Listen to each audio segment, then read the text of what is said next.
著名剑圣尾明一心曾经说过，犹豫就会败北，然后转身掏出铁炮一顿连射，似乎冷兵器发展到尽头时就会被热兵器淘汰。而现实也已经印证了这种说法。不过这世上有太多不信邪的人，试图在现在甚至在未来帮冷兵器提前站好座位。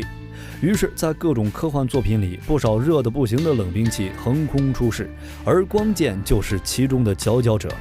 今天就让我们来看看那些著名的光剑，以及这些科幻作品里的武器能否在现实中重现吧。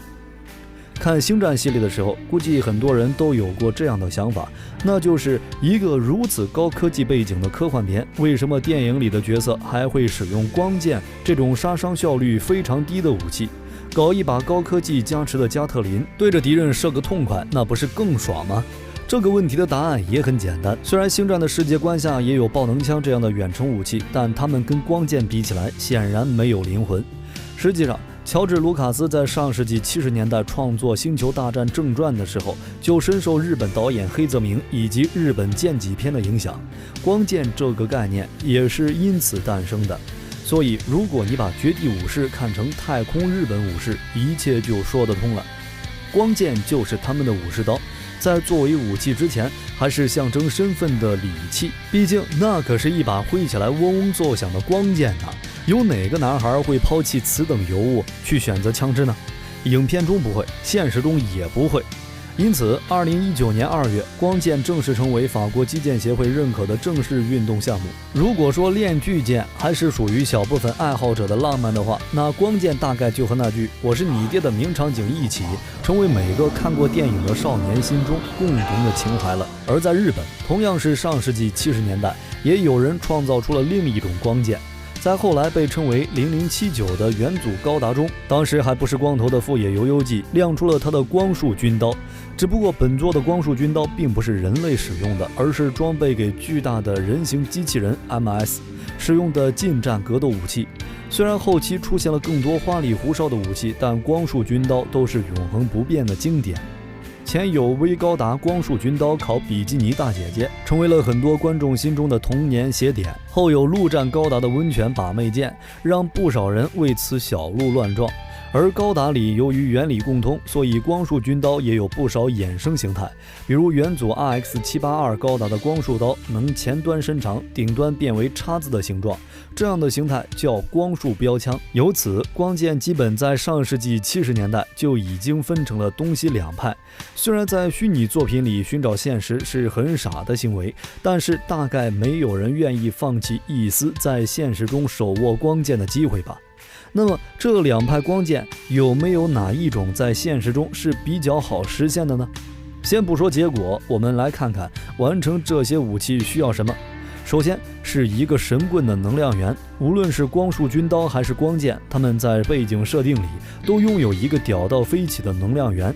光剑的原理按照官方的说法，是在光剑剑柄内安置了一块特殊的凯博水晶，这东西可以传导绝地武士的原力，释放出一团等离子体，然后通过磁场约束成为色泽各式的剑刃。这种科幻版武士刀无坚不摧，尤其擅长剁手，除了另一把光剑之外，没有什么可以阻挡它。而高达里的光束军刀，这个神棍能量源则是一种颠覆现有物理法则的米诺夫斯基粒子。光束军刀把高能量的米诺夫斯基粒子射出，形成一个剑形力场，然后在这个力场中充满高热的等离子体，从而产生出具有切割能力的光剑。在作品中，这种武器可能没有星战光剑那样的统治力，但是在阿姆罗这样的驾驶员手中，也是可以轻松将敌人驾驶员连同驾驶舱一起熔掉的大杀器了。